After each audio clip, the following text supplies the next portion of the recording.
श्रीमान अरविंद केजरीवाल घटिया इंसान है, निकम्मे इंसान हैं, भ्रष्टाचारी हैं, नाकारा हैं। ये सब उपमाएं उनको मिलती रही हैं, लेकिन जिस भाषा का प्रयोग उन्होंने आज किया है वो उनके छिछोरेपन को दिखाता है। जिस भाषा का उन्होंने प्रयोग किया है उसे सुनकर छिछोरापन भी शर्मिंदा हो जाए, उस निचले स्तर तक केजरीवाल गए। अपने भ्रष्टाचार, अपने झूठ को छुपाने के लिए आप कुछ भी अनाप शनाप बोलेंगे और दिल्ली वाले सुनेंगे।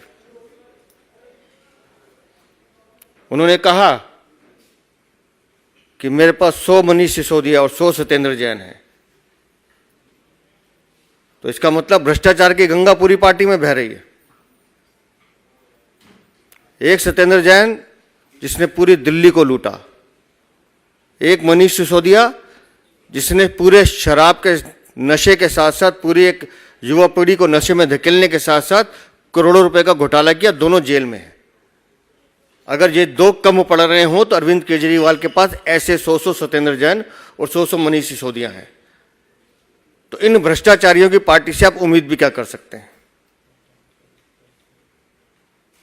ये पार्टी ही धूर्त और मक्कारों की पार्टी है, क्योंकि इनको ट्रेनिंग केजरीवाल ने ऐसी दी है कि कैसे आपको पैसा लूटना है। हमने सुबह चलाया था कि एक बंदा ही काफी है दिल्ली को बर्बाद करने के लिए। बर्बाद गुलिस्ता करने को बस एक ही उल्लू काफी है। हर शाख पे उल्लू बैठा हो तो अंजाम गुलिस्ता क्या होगा? जब 100 सत्येंद्र जैन, 100 मनीष सिसोदिया इनके पास होंगे तो आप समझ लीजिए दिल्ली की क्या हालत होने वाली है।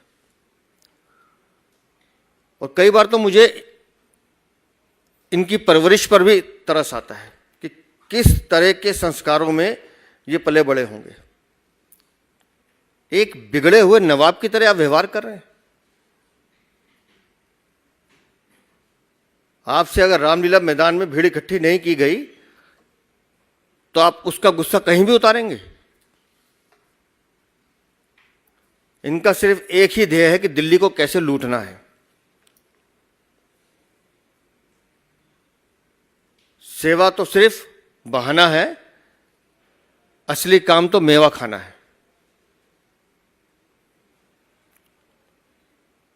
केजरीवाल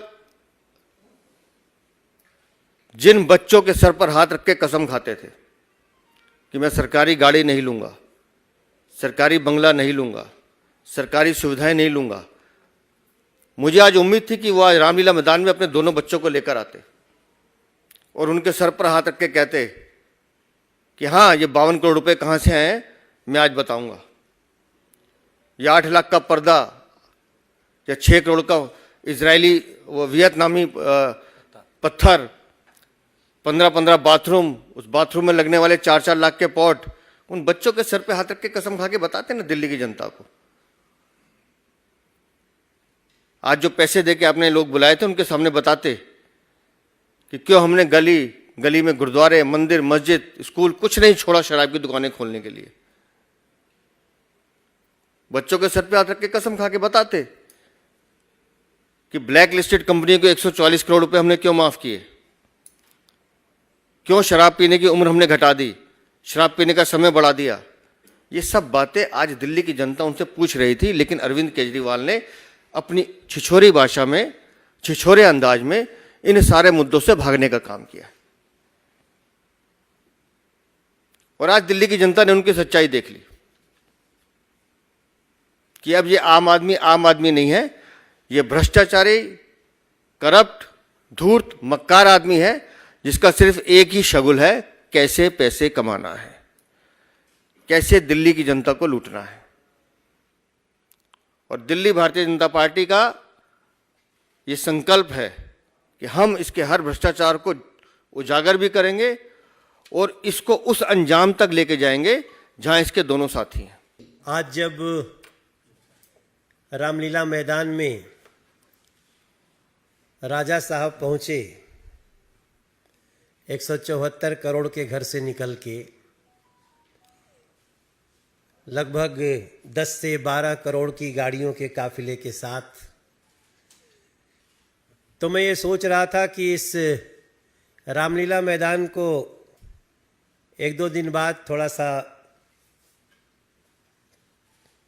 कुछ शुद्ध जल से छिड़काव करके शुद्ध करना पड़ेगा।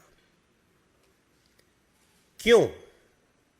क्योंकि मुझे वो रामलीला मैदान याद आ रहा था, वो समय आ रहा था जब इसी रामलीला मैदान में अन्ना हजारे के साथ यही व्यक्ति बैठा था। और उद्देश्य क्या था? India against corruption. उद्देश्य क्या था? भ्रष्टाचारियों से मुक्ति। आज उसी रामलीला मैदान में तब का वो भ्रष्टाचार विरोधी बताने वाला अरविंद केजरीवाल आज अपने भ्रष्टाचार को छुपाने के लिए चीख और चिल्ला रहा था और छिछोरेपन की भाषा पे उतरा हुआ था। मैं हैरान हूं, एक बार भी उनके मुंह से लोकपाल की बात आज भी नहीं आई। अरविंद केजरीवाल, आप अन्ना हजारे साहब को बुलाओ या न बुलाओ, क्योंकि उस समय तो मैं भी था वहां बैठा हुआ। आप अन्ना हजारे साहब को बुलाओ या न बुलाओ अरविंद केजरीवाल, लेकिन लोकपाल के बारे में बात करनी चाहिए थी। अगर आज लोकपाल होता तो आपको इस भ्रष्टाचार के लिए हम सभी को इंतजार नहीं करना पड़ता कि आपको कैसी सजा मिले, कहां सजा मिले। पॉलिटिकल टूरिस्ट का सबसे बड़ा एग्जाम्पल अगर सेट किया है किसी ने तो अरविंद केजरीवाल ने। वो दिल्ली की जनता से वोट लेते हैं सिर्फ इसलिए कि हमें पटना घूमना है, हमें चेन्नई घूमना है, हमें हैदराबाद घूमना है, हमें देश बंगाल घूमना है, देश के कोने कोने में घूमना है। बस अगर नहीं घूमना है तो उस घर के तरफ जहां गंदा पानी आ रहा है, हम अगर नहीं घूमना है तो उस जमुना जी की तरफ जो जमुना जी आज अपनी किस्मत को तरस रही है। तब मुझे समझ में आता है ये तब होता ना जब ये आम आदमी पार्टी होती। अब ये आम आदमी पार्टी है ही नहीं, ये तो खास आदमी पार्टी हो चुकी है। और आम आदमी पार्टी के कार्यकर्ता भी ऐसा सोच रहे हैं। ऐसी स्थिति में उन्होंने खुद ही बोल दिया, आज उनके भाषण को ध्यान से सुनिए, तो उन्होंने कहा हम इतने दिनों से राज कर रहे हैं। मैं थोड़ी देर में वीडियो डाल दूंगा। अगर हमसे कहीं प्रेस रिलीज लिखते समय भी अगर गलती से लिख दिया कि राज कर रहे हैं तो हम तुरंत उसको मिटाते हैं, काटते रहे, कहीं गलती लिखे है। हम राज नहीं कर रहे हैं, हम सेवा दे रहे हैं। हम इस देश के सेवक हैं। प्रधान सेवक अपनी सेवा से 1,50,000 करोड़ रुपया दिल्ली को तब भी दे चुके हैं जब दिल्ली में हमारी सरकार नहीं है। तब ऐसी स्थिति में भ्रष्टाचार को बचाने के लिए अरविंद केजरीवाल का उसी रामलीला मैदान का दुरुपयोग न तो इसको दिल्ली की जनता माफ करेगी, न ही इस देश को प्यार करने वाले माफ करेंगे, और न तो हम माफ करने वाले हैं। क्योंकि हम अच्छी तरह देख रहे हैं मनीष सिसोदिया को बेल क्यों नहीं मिल रही है, फिर भी आप इतने मनीष सिसोदिया पैदा करना चाहते हैं। तो आज मैं सिर्फ इतनी बात के साथ कि अपने को राजा समझने वाले अरविंद केजरीवाल जी, आप चाहे लाख कोशिश कर दीजिए, जिस कपिल सिब्बल की बुराई करते करते, उनके भ्रष्टाचार बताते बताते आज आप यहां आए थे, आप उन्हीं की तारीफ के कसीदे काढ़ रहे थे। आपका राजनीतिक पतन बहुत नजदीक है। मित्रों, आज केजरीवाल साहब ने कल टेलीविजन में मैं जगह जगह देख रहा था 1 लाख लोग मेरी रैली में कल पहुंचेंगे, ये कहा था। मैंने बात की टेंट वाले के साथ, जो काम करने वाला व्यक्ति, कह रहा भाई हमको तो 10,000 कुर्सियों की पेमेंट मिली है। तो मैंने कहा रिबेट दी है क्या आपने केजरीवाल साहब को? तो जो झूठ का पुलिंदा और उनकी असलियत अभी अध्यक्ष जी ने, सचदेवा जी ने आपके सामने रखी है। पेट्रोल के दाम बढ़ गए तो उससे हर चीज के दाम बढ़ जाते हैं। पहले तो आपको मैं जानकारी में दूं कि पेट्रोल के दाम जो आज सिब्बल साहब को साथ बैठाकर वो प्रेस कर रहे थे और कांग्रेस को गलबैयां कर रहे हैं, हमारे साथ समर्थन दे दो, समर्थन ले लो, उसी कांग्रेस के जमाने में 2004 में जब अटल बिहारी वाजपेयी की सरकार गई थी 36 रुपए लीटर पेट्रोल हुआ करता था। 14 में जब मोदी साहब आए तो पेट्रोल की कीमत 78 रुपए लीटर थी, 36 से 78 थी, आज तो 78 से 91 हुई है केवल, और वो भी कोविड के कारण, यूक्रेन रसिया युद्ध के कारण। और पेट्रोल बेशर्मी की हद देखिए। हमारे कहावत है देहात में कि भैंस अपने रंग को देखती नहीं और छाते को देखकर बिलखती है। आज ही पंजाब में वेट बढ़ाया 92 पैसे पेट्रोल पर, आज ही पंजाब के लोगों का। किस मुंह से आप कह रहे हो कि पेट्रोल के दाम बढ़ रहे हैं? और कंपेयर करिए कपिल सिब्बल के साथ कि कांग्रेस के जमाने में 36 से 78 पेट्रोल के दाम हुए थे, तब बढ़े थे या अब बढ़े थे। और 18 करोड़ रुपया मनोज सिंघवी को आपने भ्रष्टाचार के मुकदमे लड़ने में दिए। ये क्या केजरीवाल साहब के बाबू के पैसे थे क्या? ये दिल्ली की जनता के वही टैक्स पेयर के पैसे हैं जो माचिस भी खरीदते तो टैक्स देते हैं अपने करप्शन, अपने झूठे कुकर्म को ढकने के लिए। और वो वीडियो हर चैनल के पास होगी, कपिल सिब्बल जिसमें भ्रष्ट आदमी थे। मेरा निवेदन है मीडिया के बंधुओं से, वो आज देश के लोगों को, दिल्ली के लोगों को चैनल जरूर दिखाएं जहां वो एक तरफ आज कसीदे पढ़ रहे थे और सत्ता में आने से पहले कपिल सिब्बल की क्या ईमानदारी का बखान कर रहे थे कि वो ईमानदार हैं, चोर हैं, भ्रष्ट हैं, बढ़िया हैं। तो जनता को इसका पता लग जाना चाहिए जी। और जो केजरीवाल साहब भ्रष्टाचार की बात करते हुए अभी अध्यक्ष जी ने कहा कि काश 2 बच्चों को आज लेकर बैठते और कहते मैंने 2 बच्चों की कसम खाई थी, मैं ये काम नहीं करूंगा, देखे मैंने कुछ भी नहीं किए। आज पता नहीं बच्चे कहां चले गए, इसका कौन जवाब देगा? तो इसलिए उनकी जो कपिल सिब्बल के साथ में और भ्रष्टाचार को लेकर कई बातें हैं, वो कहीं ना कहीं बेशर्मी की सारी, निर्लज्जता की सारी हदों को पार करती नजर आई। आज दिल्ली के लोगों ने देखा था, दिल्ली के सांसद घरों में बैठे रहते हैं। उन्होंने कहा आज ये बात भी अपनी रैली में, केजरीवाल साहब को मैं मीडिया के सामने केवल दक्षिणी दिल्ली की बात करता हूं कि पिछले 9 साल में आपने पूरी दिल्ली में कितने नए प्रोजेक्ट चलाकर क्या कुछ पैदा किया। और दक्षिणी दिल्ली में केंद्र की सरकार के माध्यम से 15 प्रोजेक्ट तो ऐसे हैं जो नेशनल लेवल के प्रोजेक्ट हुए हैं। और आप बताइए दिल्ली के अंदर, ये मैं केवल एक दक्षिणी दिल्ली का एक चैलेंज करता हूं केजरीवाल साहब को, मैं कल मीडिया के सामने उसकी एक बुकलेट भी पेश करूंगा विद फोटो। और केजरीवाल साहब आप भी 15-16 ऐसी स्कीम बताएं दिल्ली में कौन सी लेकर आए दिल्ली के अंदर। और आपके पास 78,000 करोड़ रुपए का फंड, और हमारे पास सांसदों के पास केवल डेवलपमेंट फंड 5 करोड़ रुपया, वो भी कोविड में मोदी साहब ने 2 साल का रोक दिया था कि वो कोविड के लोगों के लिए जाए वो फंड का पैसा। लोकपाल आज भूल गए। वो मुझसे पहले मनोज जी ने भी, वीरेंद्र जी ने भी कहा कि लोकपाल कहां चला गया। काश कुछ लोग पूछते कि लोकपाल के बारे में, तो और लोग तो उसके पास जा नहीं सकते। अब सिक्योरिटी 2-2 राज्यों की है। मीडिया के बंधु आप जरूर पूछ सकते हैं कि केजरीवाल साहब लोकपाल, जन लोकपाल का क्या कर रहे हैं? आप तो ईमानदार है, कट्टर ईमानदार है, तो जन लोकपाल कहां चला गया? जो आदमी बताएं। सतेंद्र जैन अभी 1 साल के बाद बाहर आए कुछ छुट्टी के ऊपर, बीमारी का बहाना बनाकर। सिसोदिया जी को बेल क्यों नहीं मिल रही? ये तो बताएं एक बार, कारण क्या है? कब तक आप दोष देते रहोगे केंद्र की सरकार को? और आप इतने निर्लज्ज, बेशर्म कि कोविड के अंदर एक तरफ देश के गृह मंत्री अस्पतालों में जाकर और 10,000 बेड की अस्पताल बना रहे हैं, और एक तरफ आप अपने उस कोविड के दौरान, ड्यूरिंग कोविड 1 साल 2 विजिट केजरीवाल कहीं सोशल मीडिया पर डाले कि कोविड के दौरान मैं 2 जगह पर गया था। अगर केजरीवाल साहब के अंदर गैरत है, कहीं ना कहीं उनकी गैरत, वैसे तो गैरतमंद आदमी है नहीं, गैरत है तो दिखाए कहां 2 जगह आप गए थे।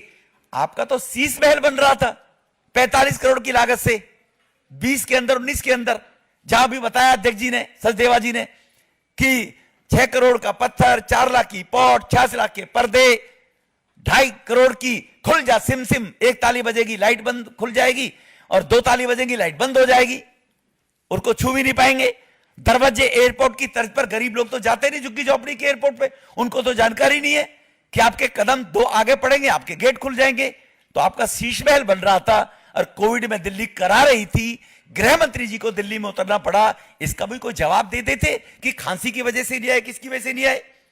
तो इसीलिए जो घोटाले आपने किए हैं, उन घोटालों के बारे में कहीं ना कहीं तो बताते कि मैंने कोई घोटाला नहीं किया है, तो शायद अच्छा लगता कि आपको रामलीला मैदान में कुछ बोलने का हक और अधिकार है। धन्यवाद। हम लोगों ने कोशिश की कि वो अपना राजमहल दिल्ली की जनता को दिखाएं। हमारे कार्यकर्ताओं ने चिट्ठी लिखी, हमारे सांसदों ने लिखी, लेकिन उन्होंने कोई जवाब नहीं दिया। तो हमने उनकी एक राजमहल की एक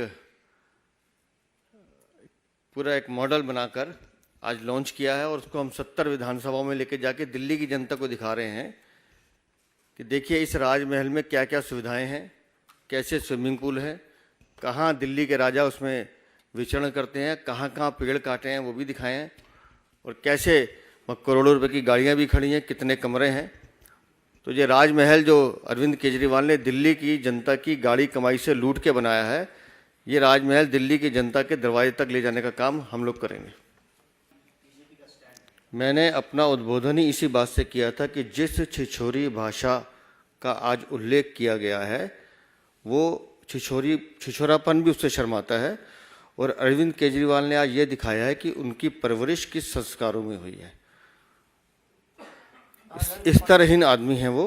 और जहाँ तक आपने ऑर्डिनेंस की बात की, ऑर्डिनेंस में उनको एक चोर दूसरे चोर को बचाने की बात कर रहा है, एक स्वार्थी दूसरे स्वार्थी के पास जा रहा है। जो एक दूसरे को गाली देते थे आज एक दूसरे के गले मिल रहे हैं। ऑर्डिनेंस दिल्ली के विकास के लिए है। ऑर्डिनेंस में जो अथॉरिटी है उसका चेयरमैन अरविंद केजरीवाल को बनाया गया है। ईमानदारी से काम करें, उनको चीज़ें समझ में आएंगी। उनसे बड़ा अहंकारी कौन होगा कि जो मुख्यमंत्री बनने के बाद कह रहा है मैं राज कर रहा हूं।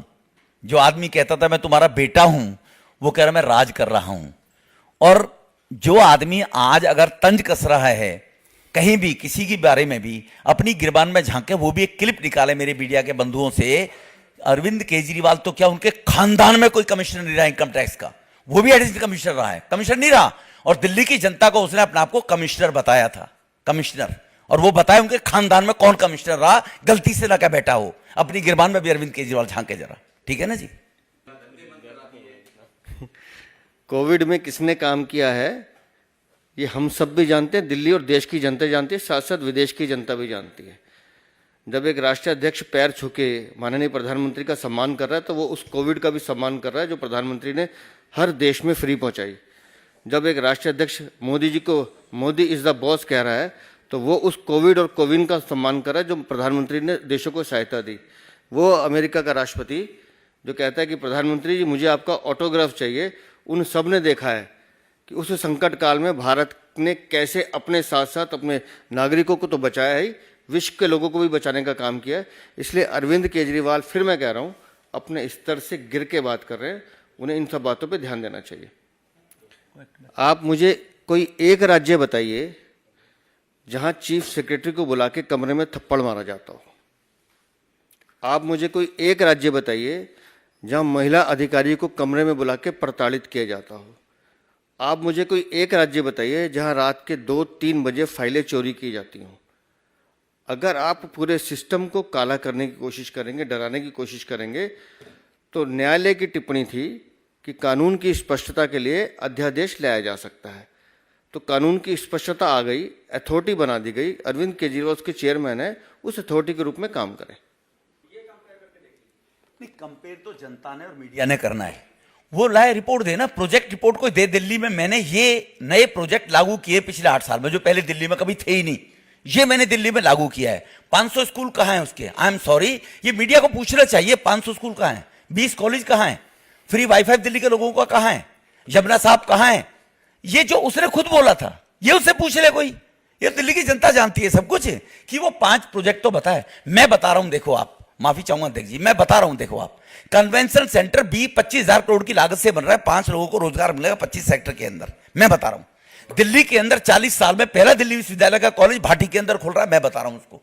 दिल्ली के अंदर आयुर्वेद हॉस्पिटल 300 बेड की, 600 बेड की बदरपुर में बनकर तैयार है, लोग इलाज ले रहे हैं आयुर्वेद की। आपने कौन सी नई हॉस्पिटल बनाई? मैं पूछना चाहता हूं केजरीवाल साहब से कि वो जो ये प्रोजेक्ट पूछ रहे हैं, ईस्टर्न वेस्टर्न पेरिफेरल, दोनों में 25,000 करोड़ का पैसा लगाकर आज दिल्ली को पोल्यूशन से बचाया है। 50,000 ट्रक जो निकलते थे दिल्ली से वो बाहर करे। केजरीवाल साहब ने क्या किया? ईस्टर्न वेस्टर्न पेरिफेरल ये 10 साल के अंदर बने, 20 साल से अटके हुए थे। अगर केजरीवाल 4 चीजें गिनवा देता ना मन से कि मैंने दिल्ली में, जैसे मैंने गिनवा दिए, और मैं 20 और गिनवा सकता हूं आपके सामने।